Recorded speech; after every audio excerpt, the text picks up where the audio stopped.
Welcome to Rambam in Depth. Today we'll be discussing the Rambam Hilchos Maasei Korbanos, Perek Tezayin Halacha Yedalid.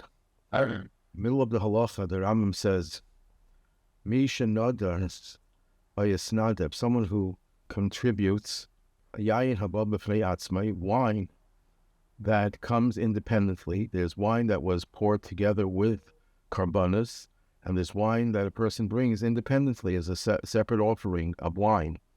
Nice and olive Melach, you put salt on it, u'manaste kula yagabi hashitin k'chol hanesachim, and the entirety of the wine is poured on the shitin. These were the channels on the Mizbeach down which the wine would flow. Like all nesachim goes into the shitin. Same thing over here. You would pour the wine that comes as a separate and independent sacrifice. So the Kessef Mishneh raises the question that the Rambam seems to contradict himself, because in Hilchos Issurei Mizbeach, Perek Hey Halacha Yud Aleph, the Rambam writes that the yayin hanesachim karab Mizbeach b'loi Melach, that the wine that they would bring together with the Korbanos would not require salt. And it's the Makar is a Gemara in Menachos Daf Chaf Aleph Amud Aleph.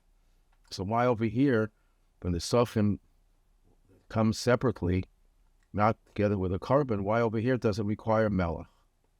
And the Kessef Mishneh answers that when they come with a Korban, it doesn't need Melach. But when it's independent offering, then it does need Melach.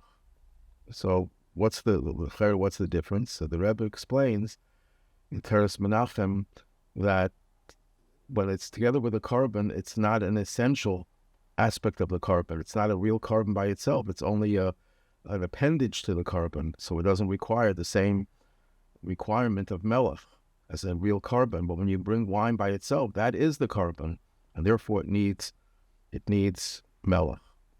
But the Lechem Mishneh asks, in the Gemara we learn that only something that's actually brought on the Mizbeach, on the fire of the Mizbeach, Elo Leishim, requires Melicha.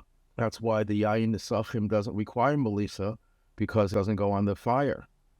So what difference does it make if it's connected to the Korban or it's independent? Either way, it doesn't go on the fire. If that's the criterion, going on the fire, it doesn't go on the fire. It's poured into the shitin. So the Sefer Mikdash David on Kachim answers that according to the opinion of Shmuel in the Gemara, when you bring wine as a separate offering, you have to pour it on the fire of the Mizbeach, not in the shitin, as all other nesachim. So the Mahari Kurkus explains, why doesn't the Rambam paskin like Shmuel? Then the Rambam paskins you pour it on the shitin, not on the fire itself, because the Gemara explains that Shmuel allows it only because it's Eina Miskaven. Shmuel paskins like Reb Shimon, that Eina Miskaven, if you don't have Kavana, you're potter. It's not a Malacha. And the same thing over here, if it's Eina Miskaven to extinguish the fire, because you're not allowed to extinguish the fire of the Mizbeach, that's why you're allowed to do it.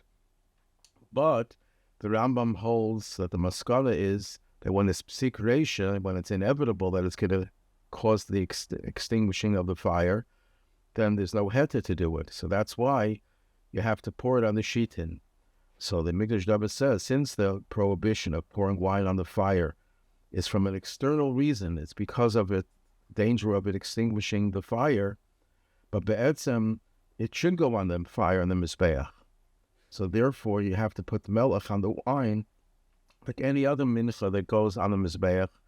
Here too, it requires going on the Eish on the Mizbeach, but because of the danger of extinguishing, because it's a Psik Reisha, we do not allow it to go on the Eish on the Mizbeach. But that's only an external circumstance. It's not be'etzim. It's not essentially something that doesn't belong to the Eish on the Mizbeach. Since it be'etzim belongs to the Eish on the Mizbeach, it requires Melach.